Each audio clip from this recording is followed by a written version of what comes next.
started in wanting to like be a life coach at some level. What's that? It really was, I was sick of everybody, and I knew damn well that it was going to have to be me to change. So, you mean, when you say you to change the world or you to change yourself? Well, I tried changing the world, and that wasn't working. That wasn't working at all. So I knew that, I had to change myself. But in the process, it's like, well, wait a minute, then that lets them all off the hook. You fucking change too. If I'm going to change, you're going to change. I'm going to teach you how to do it. Justice for all. It used to be vengeance, and justice is a step up. It is a step up. But You're now making it up Maslow's hierarchy. See, it was there for a reason. But now I'm understanding it's like a whole different thing. Sure. It's really got nothing to do with me, per se. When you do, like, empty yourself of yourself and your bullshit, sure. You understand it's got nothing to do with you. And it has everything to do with you, because everything is a mirror Yeah. within your own life. Whether it's past, present, or future, There it is. it's all here, right? Which I think is what confuses so many people. Because how can it be all and nothing? Well, that's about divine paradox. Mm-hmm. The Hermeticists talk about that. And it kind of gets into correspondence and polarity. If everything's like itself above, below, then how can you have polarity?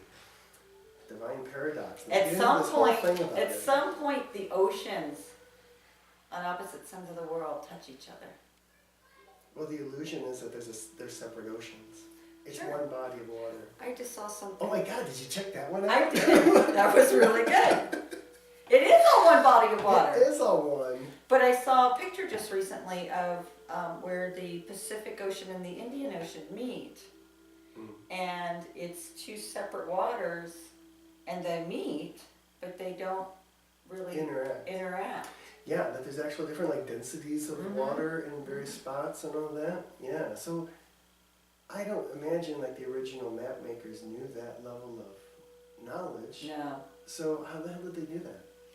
When you find it. Well, then again, I think if you've got your sea legs, and I do think it was much more intuitive. I think that's the great thing we lost is our intuitive abilities. Well, I think we lost it. It got covered up with scientism. Well, it's becoming a religion, let's all face it, right? I heard this guy at NPR talking about, imagine it, there's one law that explains everything from the giant galaxies down to the atoms. It's like, you think you're the first one to come up with one law that explains it top to bottom? That's what everybody says. Everybody's related to each other, it's all connected, it's all one, blah, blah, we all blah. come from the original genus, whether that is, the one cell or Adam and Eve. Or the singularity. Yeah. You can go back to the singularity for science. Or the source, which is infinite. Which is on the other side of the singularity. Yeah. That's what I'm figuring out. Yeah. It's on the other side of the singularity. It's that thin veil, that very, very thin veil, that fine line between love and height, genius and insanity. Yeah. So the holistic life coach.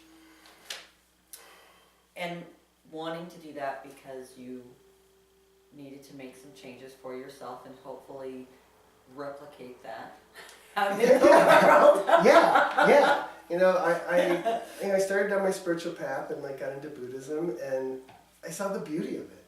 But I saw the struggle. It's like, I can't be happy with all this bullshit going on around me and everybody else's drama. It's like, how do I get away with it or from it? And I was like, you know what? It's what showed up, just deal with it. And then start getting a clear view of what actually is happening, and you'll start weeding out the BS, and all of a sudden you'll see with a lot more clarity, and through years of practice and reading and being open to hearing other people's stories about stuff, start to live it. So how do we go past the years of practice? Because You don't. I think okay, so for the Nobody 18-year-olds, everybody's got to do their work. That's right. Yeah, Buddha said, you practice with diligence. You work your path with diligence.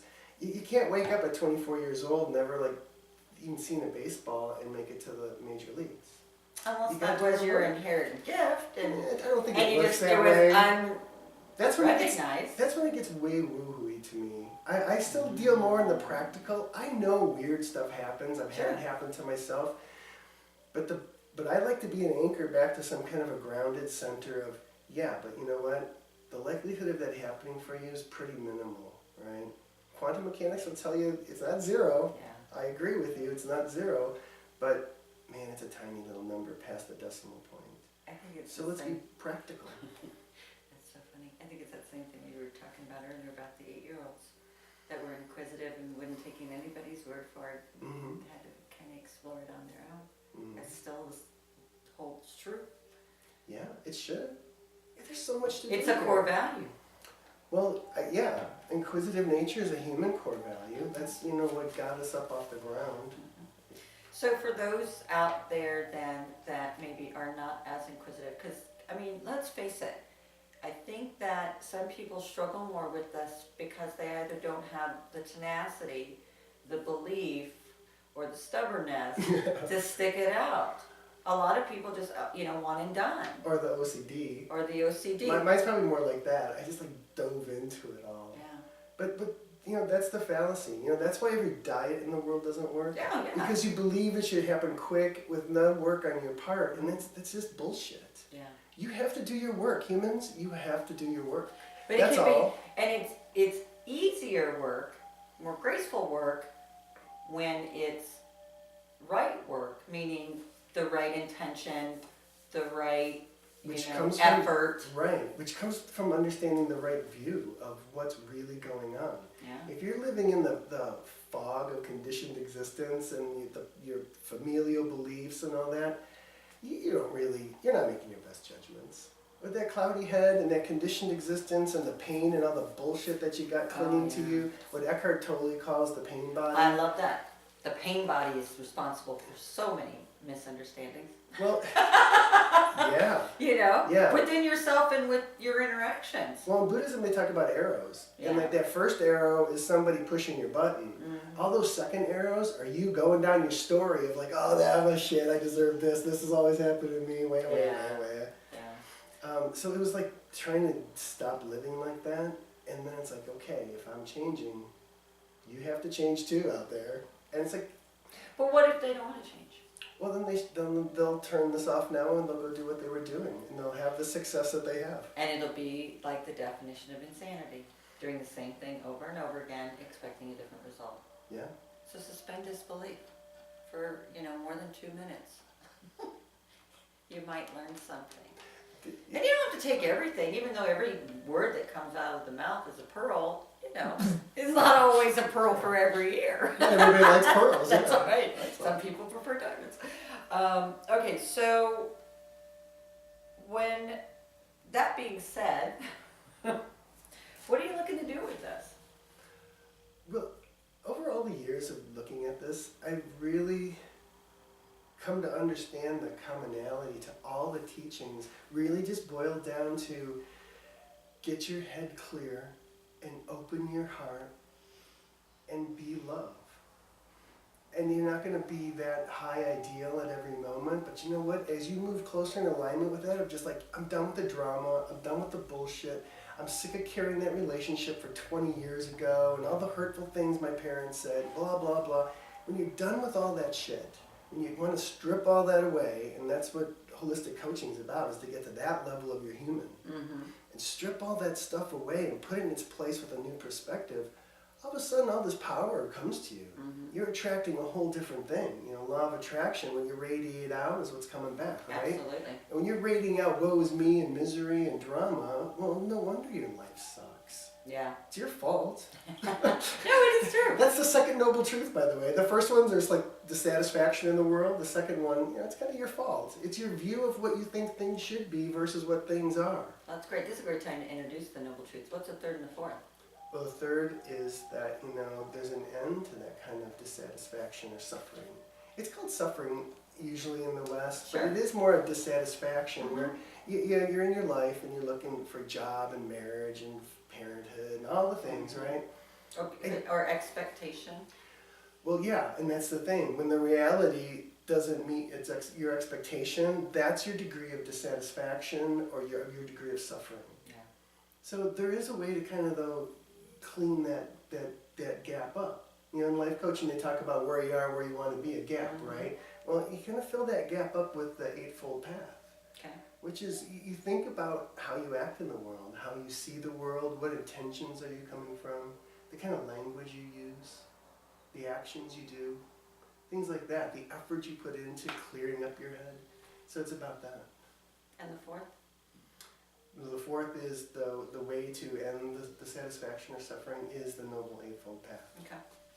So that's pretty much the theme, or the original concept, if you will, for the Cosmic Slop Radio. If there had to be kind of a foundation for Or like a framework. To check yourself. You're checking yourself on what motivates you in the morning. And why do you get so pissed off when you're standing at Starbucks waiting for that dumbass in front of you to finish? Yeah. Why do you get all pissed off?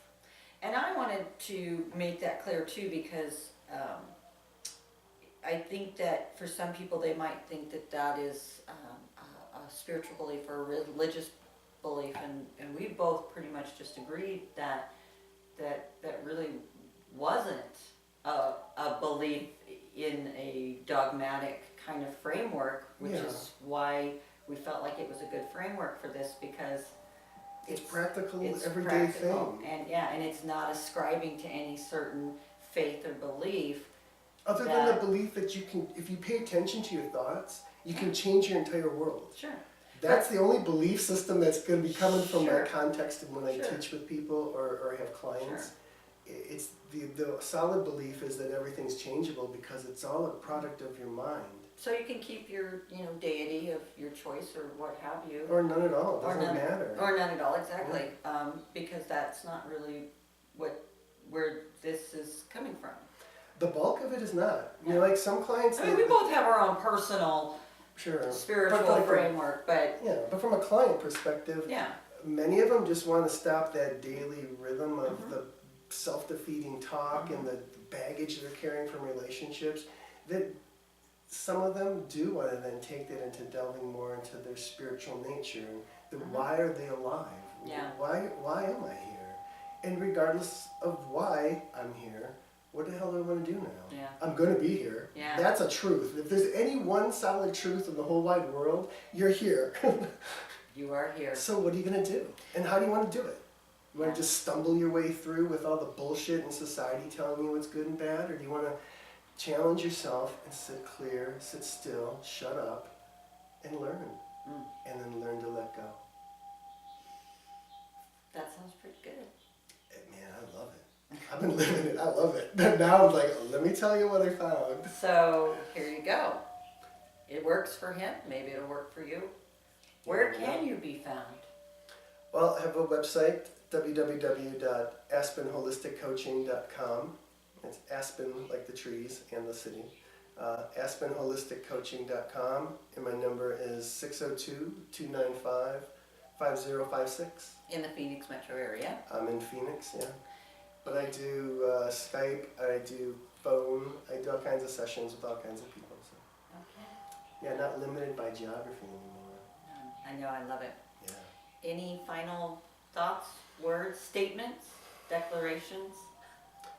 Well, this whole thing, in a sense, started as a stand-up routine of the disgruntled Buddhist, because that's what I was. I was really trying to find a peaceful way to live, and I struggled with everybody else just kind of stumbling into me. And I kind of came up with this thing, it's like, I really want to love you all, but you make it so damn hard. And it's like, okay, it can't be on them, it's got to be me. It's got to be me, it can't be all of them. So as I started kind of shifting gears. Yeah, I tend to agree with him, however. Well, I'm giving up on the outcome. I just, as many people who want to like change their head and interact with their life in a whole new way, whether that's in a secular sense or a spiritual sense, man, let's talk, because I love this work and my clients have great success, and that's what I'm here for. And it's fun. I love it. You know, and there's nothing wrong with living a life filled with joy, which we will talk about more next time. My understanding is you're supposed to. I just didn't get that understanding from society or family. Parents, I got the opposite story from all them. So. All right. Well, I'm Sonia Lee. And I'm EricThomas. This is Cosmic Slop Radio. See you next week. Be well.